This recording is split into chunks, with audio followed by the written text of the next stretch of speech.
नमस्कार बंधुरा गणेश चतुर्थी उपलक्षे गणेश चतुर्थी स्पेशल रंगीन नाड़ू आज आमी बानाबो। तो आमार पुरो रान्नाटी देखुन और चाइले एइभावे बानिये खेते पारेन। तो पुरोटा देखते थाकुन बुझते पारबेन आमी किभाবে रंगीन रंगीन नाड़ू तैरी करछि। गणेश चतुर्थी उपलक्षे आज आमी बानाबो नारकेल नाड़ू। गणेश पूजा उपलक्षे सबाई सकल बंधुदेर शुभेच्छा रइल। प्रथमे आमी नियेछि नारकेल और चीनी नियेछि एकटा गोटा नारकेल और 1 किलो चीनी।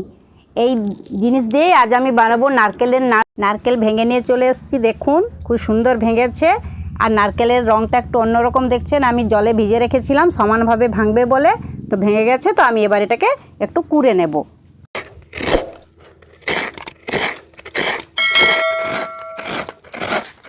বন্ধুরা আমার নারকেল কোড়া হয়ে গেছে। দেখুন একটা মালা করেই ফেলেছি আর একটা মালা করতেছিলাম, তো একটু রেখে দিলাম আমি, কেন কি একবারে কুড়লে কালো কালো এসে যাচ্ছে, সেই জন্য এটা রেখে দিলাম।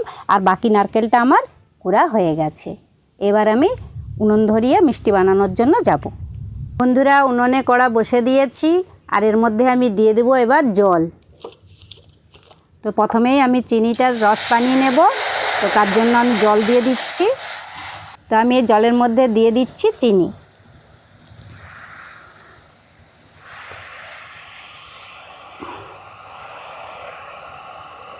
এবার আমি চিনিটাকে গলে যাওয়া পর্যন্ত নাড়তে থাকব।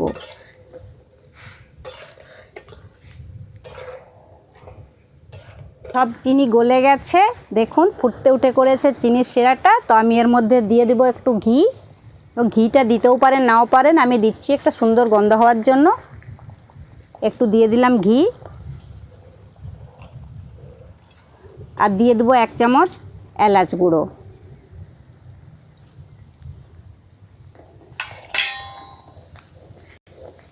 এবার আমি এর মধ্যে যে নারকেল কুড়ে রেখেছিলাম একটু একটু করে ঢালবো আর নাড়তে থাকবো।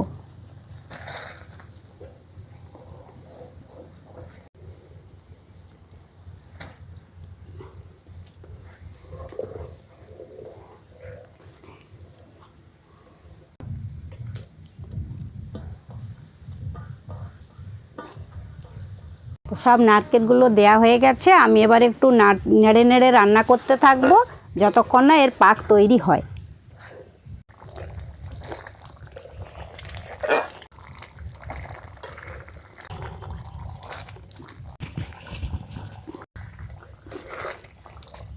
পুরা আমার নারকেল নাড়ুর জন্য পাক তৈরি হয়ে গেছে। দেখুন এইভাবে একটু জল জল নামাতে হবে, ঠান্ডা হয়ে গেলে এটি বসে যাবে। তো নামিয়ে আমি ঠান্ডা করে নেব, তারপরে আমি নাড়ুতে পাক দেব।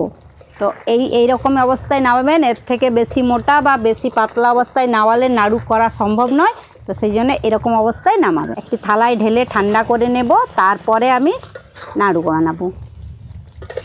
হাফ বানাবো সাদা আর হাফ বানাবো রঙিন লাল লাল, তাই আমি একটু লাল ফুড কালার নিয়েছি। দেখুন তো আমি এই ফুড কালারটা হাফ নারকেল মধ্যে ঢেলে দিলাম।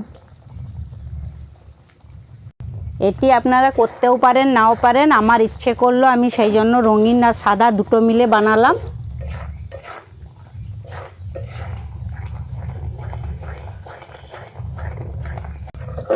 কেউ না চাইলে শুধু সাদাই বানাতে পারেন, নারকেল নাড়ু সাধারণত সাদাই হয়। তো আমি আজ রং দিয়েই বানালাম একটু ভালো দেখার জন্য। তো এটাও আমি আরেকটা থালার মধ্যে ঢেলে নিচ্ছি।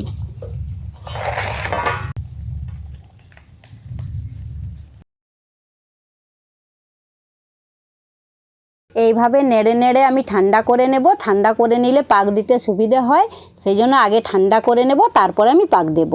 এইভাবে নেড়ে নেড়ে আমি ঠান্ডা করে নিয়েছি। দেখুন বন্ধুরা এবার আমি নারকেল নাড়ুয়ে পাক দিয়ে নারকেল নাড়ু বানাবো। তো একটু গরম গরম থাকা অবস্থায় এটি পাক দিতে হবে, তাহলে চিটটা ভালো মতো হবে। তো আমি এইরকমভাবে পাক দিয়ে নারকেল নাড়ু বানিয়ে নেব।